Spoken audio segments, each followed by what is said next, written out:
महिलाएं अपने पति को भगवान की तरह पूजती हैं, मगर मजाल को उस भगवान को कोई दूसरा पूज ले,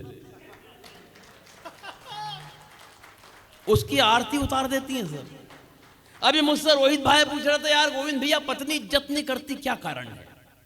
मैंने कहा यार रोहित, ये तो नहीं मालूम कि क्या कारण है, मगर ये बात तूने मुझसे पूछकर जो मुझे इज्जत दी है,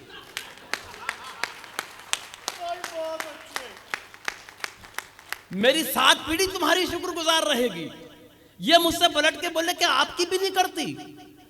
सर जो जवाब दिया है थोड़ा बारीक है, इंटरनेशनल जवाब है, लेकिन अगर जवाब आप तक पहुंच गया तो मुझे यह बताने की आवश्यकता न पड़े कि मैं कहां पर खड़ा हूं, पावर ग्रिड में हूं। बोले कि आपकी भी नहीं करती। मैंने कहा रोहित भाई एक बात ध्यान रखना, हिंदुस्तान में अगर रुपए का मूल्य गिरता है तो उसकी गिरावट हर प्रांत में अलग अलग नहीं होती। तालियां थोड़ी कम है आपकी। ये मुझसे फिर पलट के बोले भाई साहब क्यों नहीं करती? मैंने कहा एक बात ध्यान रखना रोहित बाबू, जब कोई लड़की मायके से विदा होकर ससुराल आती है, अपने पिताजी को छोड़ के आती है, बदले में ससुर साहब मिलते हैं। माँ को छोड़ के आती है, बदले में सासू माँ मिलती है। बहन को छोड़ के आती है, बदले में ननद मिलती है। भाई को छोड़ के आती है, बदले में देवर मिलता है। मगर ऐसा क्या छोड़ा कि तुम और मैं पल्ले पड़े? बोले भाई साहब ऐसा तो कुछ भी नहीं छोड़ा। मैंने कहा फिर एक बात समझ लो भाई, जो चीज फोकट में मिली है उसकी इज्जत कौन कर रहा है यार? अच्छी बात गोविंद भैया, जिंदाबाद। इधर के लोगों की ताली थोड़ी कम बज रही है, मेरा आपकी भी चाहता हूं।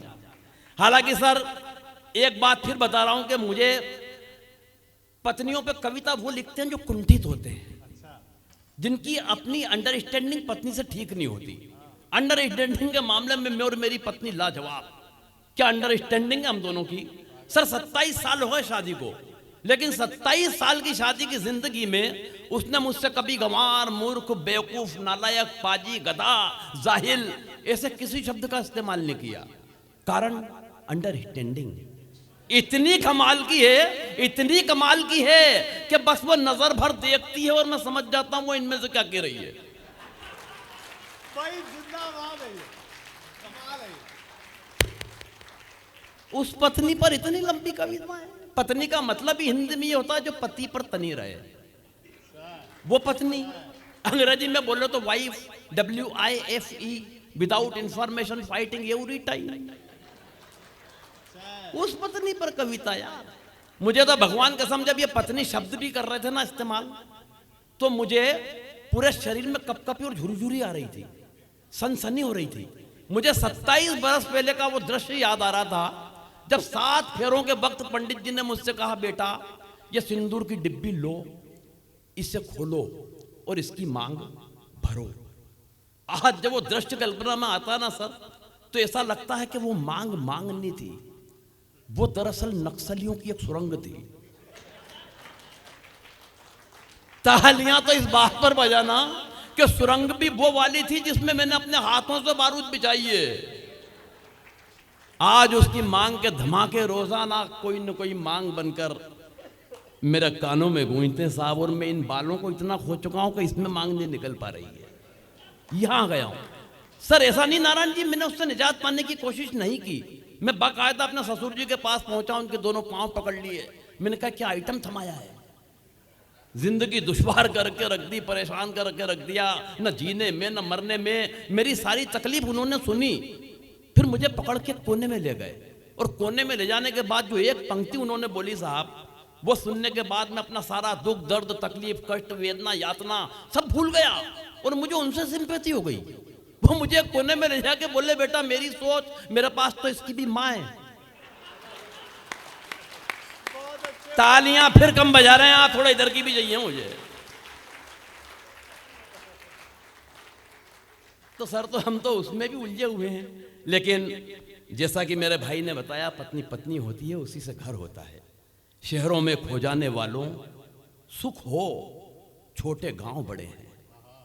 शहरों में खो जाने वालों सुख हो, छोटे गांव बड़े हैं। ऊंचे ऊंचे बरगद सारे लिए जमी पर छांव खड़े हैं, और उसी रोज से खुले हुए हैं जन्नत के सारे दरवाजे। घर के दरवाजे पे जब से ग्रह लक्ष्मी के पांव पड़े हैं। तो हम तो आज अगर यहाँ हैं तो उसी के हवाले घर करके आए हैं निश्चित रूप से। और हम जानते हैं कि वो सब सफल होगा। वक्त की कमी है, मैंने आपसे जुड़ाने की बात की, ये मेरा विषय नहीं था। मैं जिस विषय पर हूँ, जैसा कि मेरे भाई ने बताया कि मैं व्यंग्यकार हूँ, मैं एक आध दो उदाहरण व्यंग्य के दूंगा आपको और ये कोशिश करूंगा जानने की कि आप व्यंग्य समझ पा रहे हैं। अगर आप समझेंगे तो फिर मजा आएगा। एक उदाहरण दे रहा हूं। पहला, एक सब्जी वाले को जब ग्राहक ने देखा कि 20-25 मिनट से सब्जी पे पानी छीटे ही जा रहा है, तो उस ग्राहक के अंदर का व्यंग्यकार जागा। वो सब्जी वाले से बोला, भाई साहब भिंडी को होश आ गया हो तो आधा किलो तोल दो। कोई बात नहीं, मैं दूसरा इस्तेमाल करूंगा, शायद वो पहुंचे आप तक। एक 85 साल के बुजुर्ग को फोन आया कि हमारी फला फला कंपनी के शेयर खरीद लो।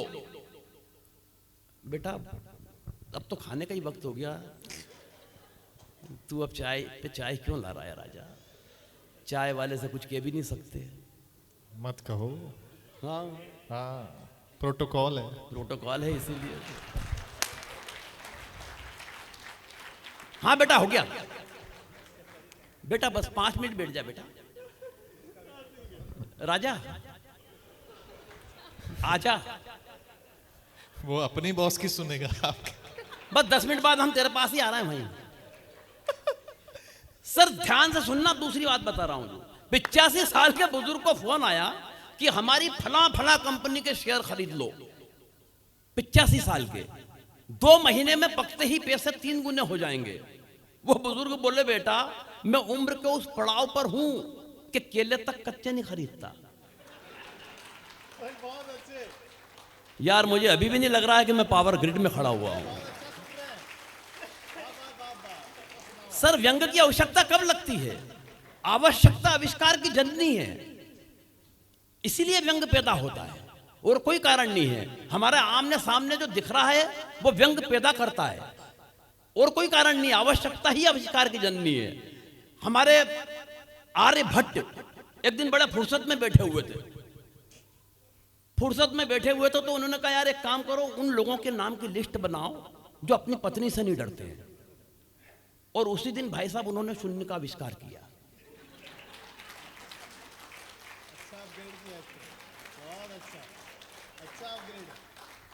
ये भी बारीक था। मैं और आसान करता हूं। मैं नहीं समझ पा रहा हूं कि आप क्यों नहीं समझ पा रहे हैं, लेकिन मैं और आसान करता हूं। नमस्कार सर। हाँ, एक आखिरी उदाहरण है ये, इसके बाद फिर कोई उदाहरण नहीं दूंगा। मगर ये भी नहीं समझोगे तो दुनिया की कोई ताकत नहीं समझा पाएगी। हमारे एक बड़े व्यंग्यकार हुए हरिशंकर जी परसाई, सुना होगा नाम किसी ने तो। क्या प्यारी बात कही उन्होंने। एक पेड़ पर उल्लू बहुत बैठते थे सर। पेड़ रात दिन उल्लुओं से परेशान कि इन उल्लुओं से कब छुटकारा मिलेगा। एक दिन वो पेड़ कट गया तो पेड़ बड़ा खुश हुआ कि चलो उल्लुओं से छुटकारा मिला। बाद में उस कटे हुए पेड़ की जो लकड़ियां थी उसकी संसद भवन की कुर्सियां बना दी गई।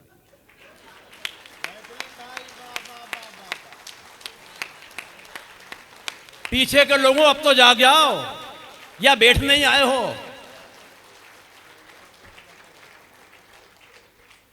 सर ये व्यंग्य है, बस ये इशारे में व्यंग्य हो जाता है, कभी कभी इशारे में। मैंने एक नेताजी से कहा, ऊपर वाला आसमान से सब देख रहा है, आपने अब तक जो जो भी गुनाह किया। मैं इशारे में व्यंग्य पहुंचा रहा हूं और मुझे बताना नहीं पड़े कि मैं कहां खड़ा हूं। मैंने एक नेताजी से कहा, ऊपर वाला आसमान से सब देख रहा है, आपने अब तक जो जो भी गुनाह किया। नेताजी ने धीरे से अपना मुंह ऊपर उठाया और आसमान पे थूक दिया।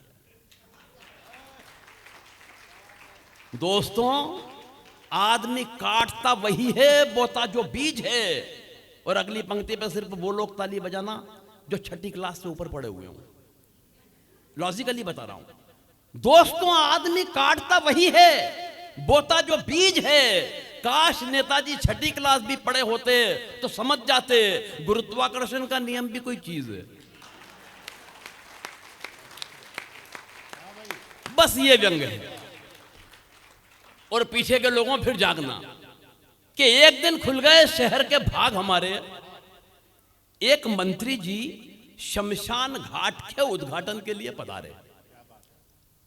व्यंग की दूसरी पंक्ति पकड़ लो तो मुझे भी महसूस करवाना कि आप अच्छी तरीके से ही सुन रहे हैं।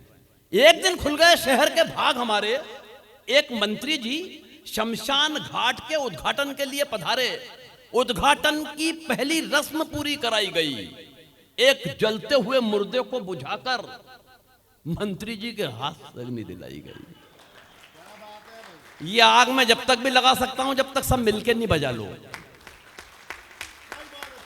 मैं मुर्दे को झुलस भी सकता हूं। एक जलते हुए मुर्दे को बुझाकर मंत्री जी के हाथ से अग्नि दिलाई गई। इस घटना से कम एक बात का तो पता चलता है कि आदमी का नसीब खराब हो तो वो मरने के बाद भी भुगतता है।